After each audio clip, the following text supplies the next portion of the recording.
మహానుభావులు ఆ తల్లిదండ్రులు వారు వినం తీసుకోలేదు కాబట్టి వారితో జాగ్రత్తగా ఉండాలని మా వార్డు చివరి కాబట్టి ఆరోగ్య రకంలో గుర్తుండిపోవాలని ఉద్దేశంలో ఇచ్చిన సార్. నేను దీంట్లో ప్రజలు పేరు వెళ్ళి వస్తుంది మీ మనసులో మాకు తోడుంటే చాలు సార్. మరొక్కసారి మీద ఎమ్మెల్యే కావాలని ఈ వార్డులో సమర్పడిగా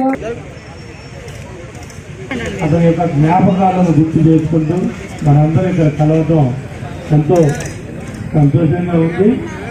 నిజంగా అమృతం గారిని నేను చూడలేకపోయినా కానీ మీరు చెప్తుంటే నేనే నదిలో ఒక రకంగా ఆయన తెలుస్తూ, అలాగే నేను విజయ్ కుమార్ గారిని దగ్గర నుంచి చూసిన కాబట్టి ఆయన చూసినట్టుగా నేను భావించే నేను నిజంగా ఇండిపెండెంట్ క్యాండిడేట్ ఒక కోరిక విజయ్ కుమార్ మీరంతా కుటుంబం అంతా కలిసి నిజంగా ఆయన గెలిపించడానికి ఆ రోజు మేము వాస్తవానికి కాంగ్రెస్ పార్టీ తరఫున నిలబడమంటే లేదు సార్, నేను ఇండిపెండెంట్ నిలబడతా, మా వాళ్ళు అంతా ఉన్నారు, మా కుటుంబం అంతా ఉంది. నిజంగా ఇలాంటి కుటుంబం ఒక్కొక్క వార్డుకు ఉండే మనకు నిజంగా అది ఎంతో డెవలప్మెంట్లో తీసుకుపోయి అందరూ కలిసిమెలిసి ఉన్నాము.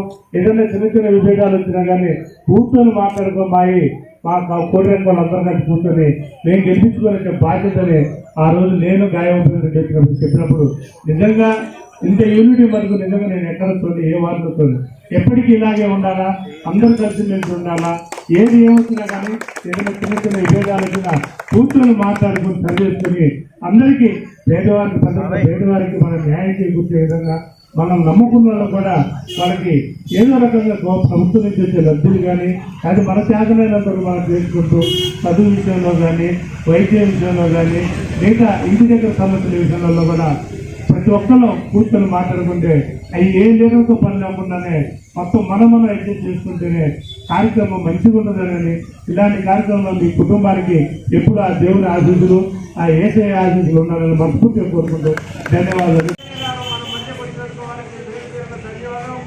సందర్భంగా మా ఆహ్వానాన్ని మన్నించి పిలవగానే వెంటనే వచ్చిన డిఎల్ఆర్ గారికి మరియు వార్డు ప్రజలకి మా బంధు మిత్రులకి శ్రేయోభిలాషులకి పత్రికా విలేకరులకి అందరికీ పేరుపైన ధన్యవాదాలు తెలియజేస్తున్నాం. కోడిరేక అమృతాన్ని స్మరించుకోవడం చాలా సంతోషంగా ఉంది.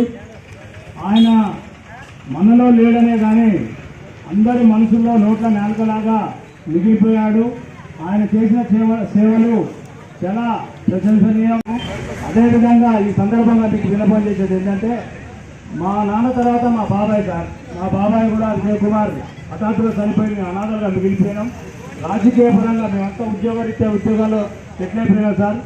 రాజకీయ పరంగా మేము ఒకళ్ళనే మా ఇంద్రకుమార్ని ఈ సందర్భంగా అనౌన్స్ చేస్తున్నాం. ఆయనను మీకు దత్తతిస్తున్నాం సార్. మీరే ఏం చేసినా ఆయన్ని కౌన్సిలర్గా ఈ వార్డు నుంచి అత్యధిక మెజారిటీతో గెలిపించి మాకు అప్పచెప్పాలని కోరుకుంటున్నాం sir. Thank you very much. బావగారు రాజకీయ ప్రస్థానం 1981లో స్టార్ట్ అయింది.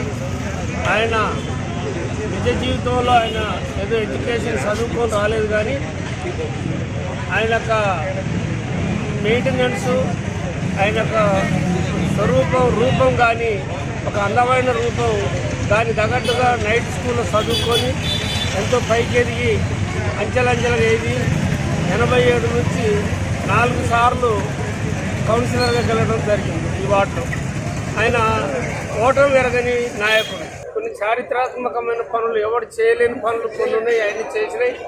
మరి వాటన్నిటిని కూడా సాల్వ్ చేసుకుంటూ వచ్చి మరి అక్కడెక్కడి నుంచో వచ్చినటువంటి ముద్రెడ్డి కుంట శిఖం అంటే అది గవర్నమెంట్ నుంచి ఇల్లు కట్టడానికి కానీ వేరే ఆక్రమించడానికి వీల్లేదు. అటువంటి దాన్ని గవర్నమెంట్ నుంచి ఒక చట్టం తెచ్చి స్పెషల్ జీవో తెచ్చి దాన్ని మరి ఆ రోజులో ఉన్నటువంటి హోంమంత్రి మాధవరెడ్డి గారిని మరి చంద్రబాబు నాయుడు గారిని కూడా తీసుకొచ్చినటువంటి ఏరియాను తీసుకొచ్చి చూపించి అభివృద్ధి చేసినటువంటి దాంట్లో ఈ పట్టణంలోనే ప్రముఖంగా నిలిచిండు. ఈ రోజున పూర్వక అమృతం గారు జన్మదిన సందర్భంగా మనకు అంతకుముందు ప్రకాశ్ నగరు, ముద్దిరెడ్డి కుంట, తర్వాత వినోబ నగరు, రెడ్డి కాలనీ ఇవన్నిటికీ ఒక కౌన్సిలరే ఉండేది. అప్పుడు టీడీపీలో ఉండే 4 సార్లు టీడీపీ అమృతం గారు. టీడీపీ నుంచి కూడా ఆయనకు చంద్రబాబు నాయుడు, మాధవరెడ్డి వాళ్ళ ద్రవ్యాలు కూడా ఆయన అక్కడికి పోయి మాట్లాడి వాళ్ళు తీసుకొచ్చి ముద్దిరెడ్డి కుంట ఆయన గండి పెట్టి తీపిచ్చి ముద్దిరెడ్డి కుంట తీపించాక మళ్ళీ స్థలాలు పంచి మళ్ళీ వాళ్ళు స్థలాలు పంచి పట్టాలు వాటి మళ్ళీ పట్టాలు ఇప్పించేందుకు మళ్ళీ పోయి పట్టాలు ఇప్పించడం జరిగింది. అందరికీ కూడా పట్టాలు ఇచ్చింది. ఆ రోజులలో ముద్దిరెడ్డి కుంట ఇంతలోకి నీళ్లు, నడువులోకి నీళ్లు, వాళ్ళు బాధపడుతుంటే తెల్లవారు పోయి నిలబడి వాళ్ళందరికీ ధైర్యం చెప్పి అసమానం తీసుకుపోయి వాళ్ళకి ఇవ్వడం జరిగింది. ఆ రోజులలో కష్టపడ్డాడు, సేవలు చేసిండు. ఎవరు వచ్చినా అడిగితే లేదనకుండా సహాయ సహకారం చేసి అందించి ఈ వార్డులో తిరుగులేని నాయకుడు అంటే మాదే, మా కుటుంబంలో.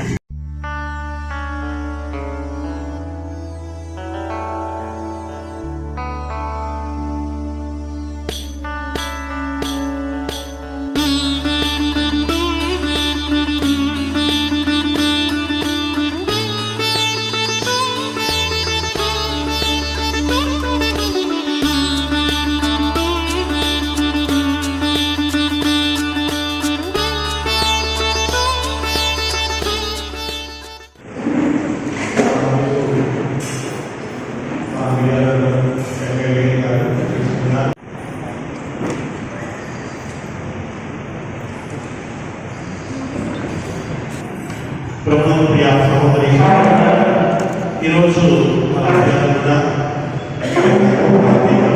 చేస్తున్నారు వద్ద కృష్ణారెడ్డి గారు. దీని గురించి నేను అంటే ఈరోజు సంవత్సరం అవుతుంది. చాలామంది దాని గురించి మంచితనం గురించి చాలా తెలియజేస్తున్నారు. ఎక్కడ ఏ నష్టం ఏ ఆపద వచ్చినా వారికి సహాయం చేసేటువంటి మంచి గుణం కలిగినటువంటి వ్యక్తి అని చాలా నాకు తెలియజేస్తున్నారు. తను ఎలక్షన్ ముందు కూడా మా దేవాలయం వచ్చి బ్లెస్సింగ్స్ తీసుకుని వెళ్ళారు. మరి ఈరోజు ఒక ఎమ్మెల్యే గారుగా మన దేవాలయాన్ని క్లీన్ చేసి దేవుడికి వందనాలు చెల్లించుకుంటూ మరి నా నుంచి కోరుకుంటున్నారు. ఒకేతో క్షణంలో సమాధించవలసిందిగా కోరుతూ